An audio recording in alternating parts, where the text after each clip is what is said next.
Hello Magic Makers, welcome to Storytime with Mombierella. This is a young adult fiction and may be inappropriate for some younger viewers. The Odd Sisters, A Tale of the Three Witches by Serena Valentino. Copyright, Disney Enterprises Incorporated, 2019. Chapter 17. Return of the Queens. Circe could feel her mother's anger. It sent a chill throughout her body, making her shiver. The Odd Sisters were screaming so loudly she thought they would bring the mansion down around them. "How dare you share your blood, our blood, with Snow White?" screamed Lucinda, her eyes blazing with anger. "You can't protect Snow White from us forever." Then she turned to Snow White. "And you can't have her. Circe is ours, as she was meant to be, as she was designed to be. Together we will bring darkness into this world. And we will sing and dance at the sound of screams for the land of the living." "Daughter, stop this at once." It was Jacob. He stood there, serene and composed, stoic and fatherly. Lucinda stopped cold, her face crumpled into that of a little girl being scolded. "Father?" Lucinda whispered, her voice so small it seemed unnatural. Circe had never seen her mother so passive. A calmness came over Lucinda, as if seeing her father somehow brought her out of her madness. If only for a moment. Martha and Ruby looked transfixed, their heads tilted to one side, their eyes too wide, their mouths agape. Something about the man calmed her mothers, bringing them back to the edge of sanity, and making Circe remember why she loved them. Calm yourselves, my precious girl. All this rage and anger. You're too much like your mother and grandmother. You must learn to quiet your souls. Jacob cooed, trying to soothe his daughters. "Don't speak to me of mother and grandmother. They cast us away, sending us off to live with the fairies and into the hands of the one of legends. You realize that is how she got her name, don't you? It wasn't coined because of her greatness," said Lucinda, her madness returning. We didn't want to send you away. We had no choice, my girl. I promise you, it was the last thing your mother and I wanted to do." Circe could see her mother slipping into and out of sanity. She saw the madness washing over their faces, overtaking them like a foul demon, and releasing them again when they heard Jacob's voice. It was the strangest thing she'd ever beheld, her mothers transforming like this before her eyes, returning to their former selves. She wanted Snow out of the room, away from her mothers. "Hazel, take Snow White down to my mother's house." Hazel nodded, hearing Circe's thoughts, while the Odd Sisters were still being lulled by Jacob. She took Snow by the hand and led her out of the room. "Mothers, listen to Jacob, please," cried Circe. "He loves you. I know he does. Just listen to him," she said, as Jacob slowly made his way to his broken daughters, approaching them tentatively, like they were wild beasts that could attack at any moment. "Lucinda, my girl, can I please hold your hand? I felt so ashamed after I shunned you and your sisters all those years ago, when you came to the Dead Woods, but I was afraid." "I didn't know who you were that day," said Lucinda, her eyes welled with tears. "We didn't learn who you were until we read Mania's journals many years later." "My daughters, please sit down with me. There's so much I have to tell you. Come, let us sit and talk somewhere we will be comfortable." Lucinda, Ruby, and Martha let Jacob lead them into the large dining room. Circe watched, stunned, at how calm they were in his presence, how willing they were to do as he asked. "Come along, my little girls," he said, as he helped them to their seats, pulling a chair out for each of them, treating them as cherished daughters, with tender touches and a loving look in his eyes. Circe stood in the doorway with Primrose, amazed by the scene, waiting for something to go wrong, worried the Odd Sisters would fall back into delirium, and worried Hazel wouldn't get Snow White to the safety of the Odd Sisters' house before the Odd Sisters lost their minds again. "My girls, sit down. I need you to listen to me, all of you," he said, looking at them. Circe and Primrose took their seats across from the Odd Sisters, eyeing the doorway as they waited for Hazel to return. Jacob was sitting at the head of the table, and the stone harpies that dominated the room loomed over them. He was smiling at Lucinda, lost in the beauty of her face, lost in the memories of their mother. You are so much like them, my daughter. So much like your mother, and her mother, he said, looking at all the witches. And when I was brought back to life as a servant of the queens of the dead woods, and you were made 3, I loved you even more. But the ancestors were angry with your grandmother for her plots to extend her reach outside of the dead woods, and became convinced you would do the same. They foresaw that you would destroy the dead woods if allowed to stay within its thicket. I see now how mistaken they were. Jacob seemed to drift off into a place only he could see. A place they couldn't follow him to. Perhaps he was remembering those days. Or perhaps he was just happy to be in the company of his brood of witches. Your grandmother, Nestus, once tried to extend her reach beyond the dead woods, just as you are trying to do. She wanted to make the world black, to unleash her creatures on the many kingdoms, but the ancestors stopped her and forced your mother to give you to the fairies. They convinced her it was the only choice. But why didn't you fight to keep us here? Why didn't Mother? Lucinda asked. She seemed like a lost, lonely child, not the terrible witch she had become. We did, my girl, we did. But your mother wasn't strong enough. Not yet. She hadn't come into her full powers, and by the time she was strong, she believed the ancestors. She found herself fearing you as much as the ancestors had. But I see now we should have kept you here, kept you close. We should never have unleashed you on the many kingdoms, only to cause havoc and destruction. If it were up to your mother and I, you would have ruled here after your mother passed, not Gothel. Not that poor wretched child, or her sisters here, as much as I love them. Then why didn't you tell us all of this when we visited here? Asked Ruby, not looking as convinced as her sister Lucinda that her father was telling the truth. Because, my girl, I believed the ancestors, and your mother believed them. I thought you would be the ruin of this place.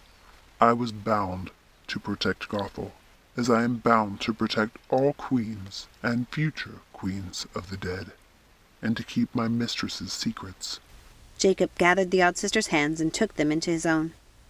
Oh, my poor girls, you have been wandering the many kingdoms, lost, forever searching for your true home, acting out your nature, the nature you inherited from your mother, and her mother before her.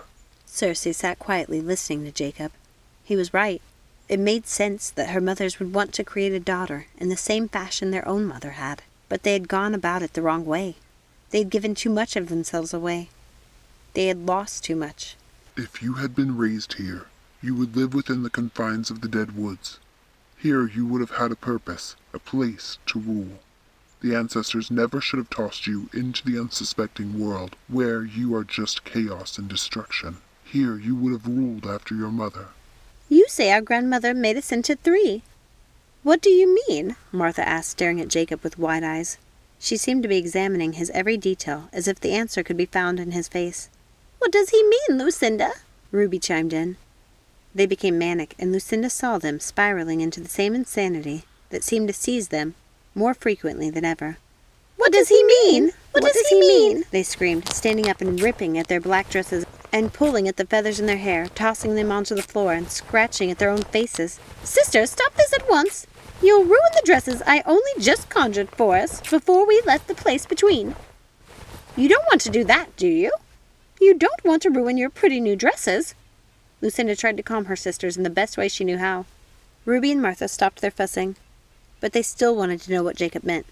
Lucinda, please tell us what he means. We don't understand. My dear sisters, my Ruby and Martha, I was born to our mother Mania and Jacob's love. And Nestus, our grandmother, split me into 3, creating you. She created you the same way we created Circe and helped Maleficent to create Aurora. Don't you see? But it wasn't quite the same spell, though, was it, Lucinda? It was Hazel. She'd been listening at the doorway, about to come in. Lucinda snapped her head around to look at Hazel. Another human with a witch's blood. Blasphemous, spat Lucinda. At least Gothel was created by magic. We were her true sisters. Sisters in magic. You and your sister Primrose were taken from the village as babies by Jacob. Did you know that? Taken away from your real parents, nasty human parents, and given Menea's blood to replace us. I should kill you where you stand. You know that's impossible, Lucinda. We share the same blood, the blood of our mother. Primrose stood up, clenching her fist around Hex's, ready to defend her sister. Stop this, girls. Stop this at once. Jacob's voice boomed, but the witches wouldn't hear him. Everything had fallen into delirium again. All the witches were wailing and screaming at each other. Did you know who you were when you came to us so many years ago?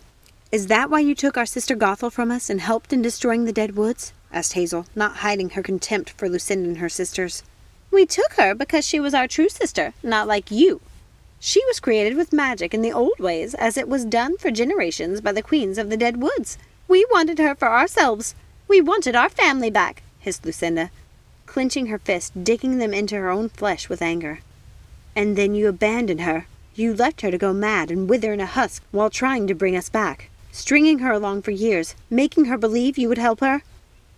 We wanted to help her. We tried. But we had to find a way to bring Circe back. We had to save Maleficent. But if you just use our mother's spells, the spell used for generation by our ancestors, and not tampered with them, none of this would have happened. Instead, you took our mother's spell and made it your own. You twisted it and turned it into something destructive, like everything you touch, Lucinda. We loved you when you came to the Dead Woods. You know we did. You could have told us who you were and stayed to live here with us. We could have been happy together. We loved you so well, Lucinda. We were happy to have other witches in the Dead Woods, someone to teach us magic. But you used Gothel, took our spells and twisted them, making them rebound on you and your dragon fairy witch, and destroyed everything in the process. It wasn't our fault. It was a miscalculation. We're 3. Maleficent was just 1. That's why it rebounded on her. But don't you see the same thing has been happening to you? Just much more slowly? You gave Circe everything that was good within you, and because you were 3, the degenerative effects simply took longer to destroy you. Don't you see, Lucinda? You're all going insane. My sister Gothel saw it. So did Maleficent and Ursula.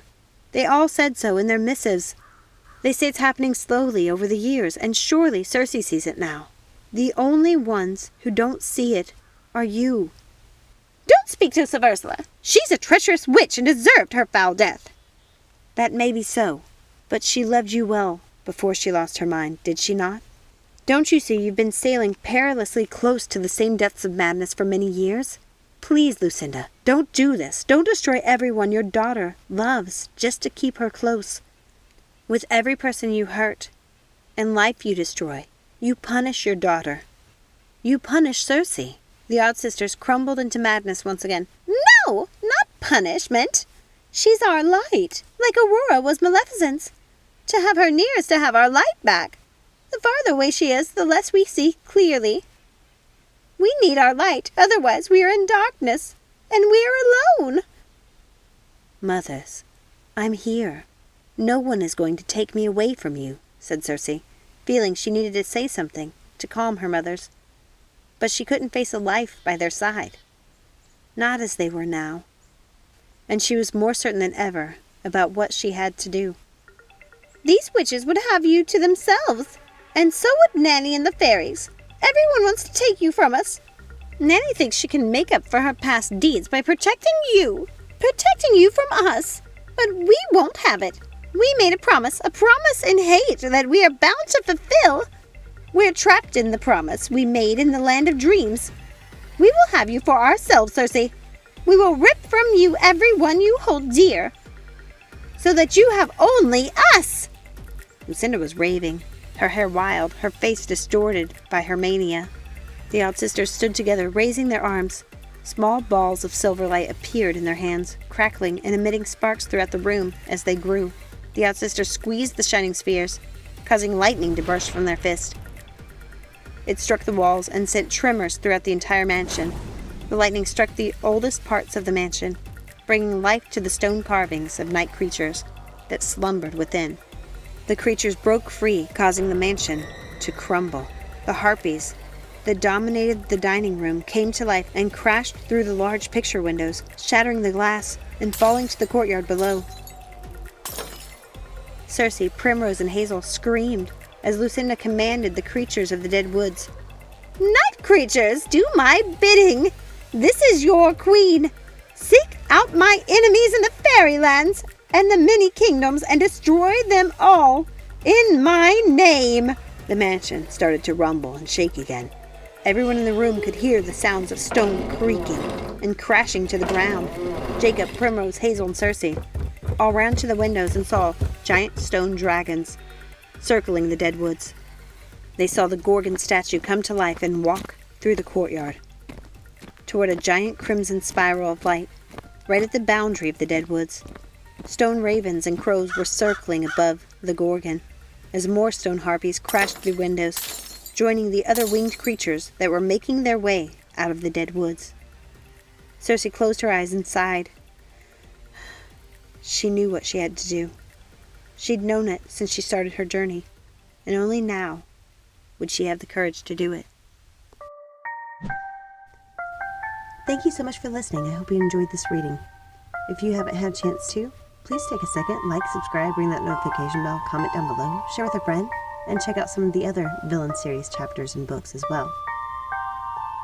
Join us next time, and remember, let it go and keep moving forward. Have a magical day. Bye!